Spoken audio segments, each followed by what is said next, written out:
It's us against them. But who is us?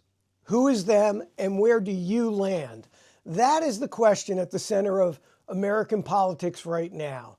For years, we were told the fight was simple. Republicans versus Democrats. Trump versus anti-Trump. MAGA versus resistance. But this week, the data is pointing to something much bigger. And you don't have to take my word for it. Listen to CNN's Harry Enten.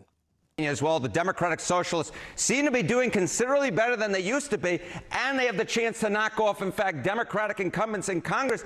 And part of the reason for that, why we're seeing these Democratic Socialists having such good chances or outright winning nominations, is take a look here. Net favorability among Dems. Democratic Socialists of America, look at that. A plus 17-point net favorability rating among Democrats. That is actually better. That is better than how congressional Democrats are viewed by Democrats at just plus 4 points. So no wonder that Democratic Socialists have such a good chance, because simply put, they are a better brand at this point than Democrats in Congress. Among Democrats, it's interesting to see who they like more. All right, and you've used this number before. I always find this fascinating. When you compare socialism to capitalism, how are they doing right now? Yeah, how are they doing right now among Democrats? You see this Democratic Socialists of America more positive than congressional Democrats. And I'll tell you, take a look at the trend line, the favorable rating among Democrats on socialism and look at this. In 2010, they were about equal. 50% had a favorable view of socialism. 51% said the same about capitalism. But capitalism has absolutely fallen through the floor. Look at this. It's now just 42% of Democrats who have a favorable view of capitalism. Socialism, on the other hand, up like a rocket. Look at this. 2 in 3 Democrats have a favorable view of socialism. So socialism is on the rise among Democrats. Capitalism is on the decline among Democrats. And again, this is part of the longer-term trend in which we are seeing Democratic Socialists doing considerably better among Democrats, electing a mayor right here in New York City, for example. This is no longer just about Donald Trump.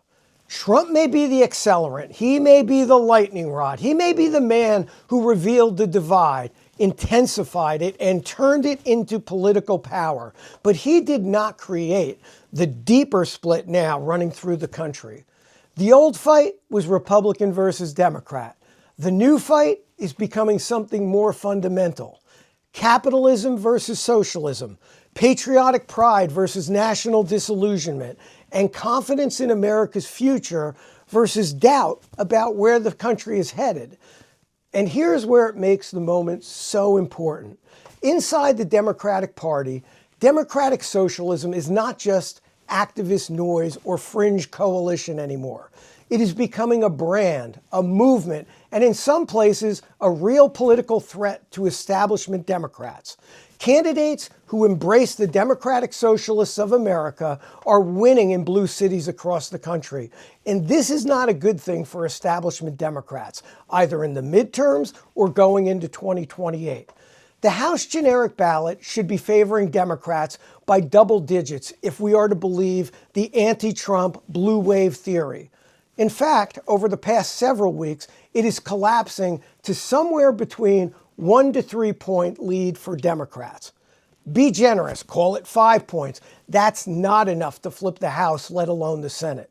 Don't get me wrong, the progressive wave is real, but it may be more powerful inside the Democratic primaries and blue states than across the country as a whole. And then comes the patriotism gap. Again, don't take my word for it. Listen to Harry Enten in another CNN segment. This, to me, is one of the most stunning divides that we have seen. You know, we're talking about polarization in politics. It even comes down to what you believe July 4th actually is. Like, what does July 4th mean to you? Celebrate America, friends and family time. Among Republicans, what do you see? You see the clear majority say it's a time to celebrate America, 65%.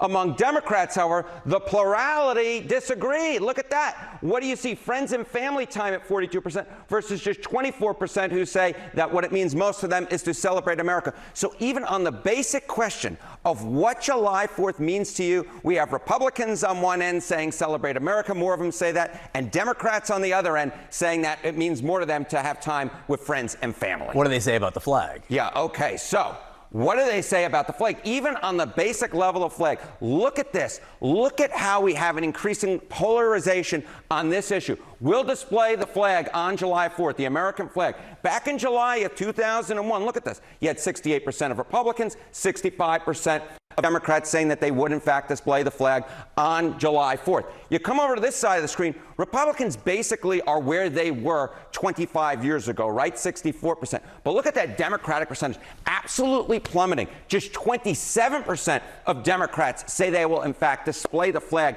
on July 4th. Democrats and Republicans in different camps, even on the simple question of displaying the flag on July 4th, a polarization, a split that simply put did not exist a generation ago. What about the sloganeering about proud to be an American? Okay, what about this idea? Are you proud to be an American? Extremely or very proud to be an American?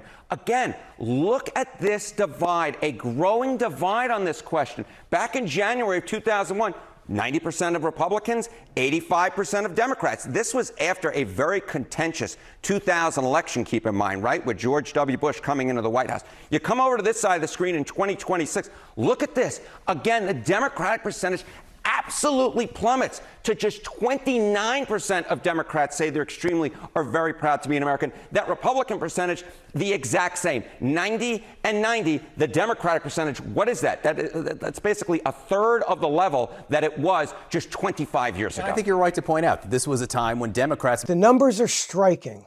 Republicans are far more likely to say July 4th is a celebration of America. They are far more likely to say they will display the American flag, and they are far more likely to say they are proud to be American.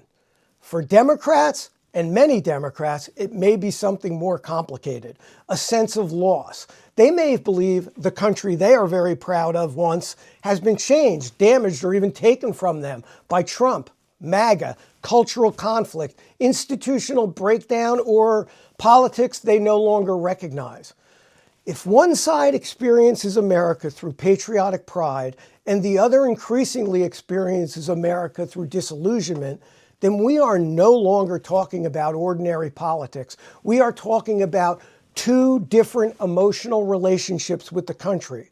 So when you keep hearing from every pollster that affordability and the economy are the top issues of the midterms, remember that politics is not only about who understands your bills, it's also about who gives you a believable picture of tomorrow. Right now, Republicans are trying to occupy the space of action, confidence, spectacle, capitalism, patriotism, borders, markets, rockets, and motion.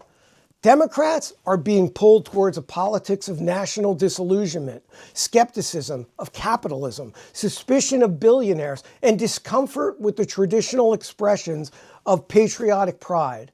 That is why the generic ballot is defying traditional midterm expectations.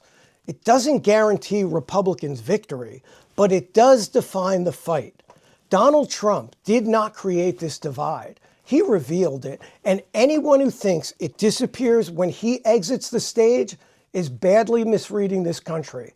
You can read all about it on Monday, Us versus Them, the new divide in American politics, at ZooseTV.substack.com.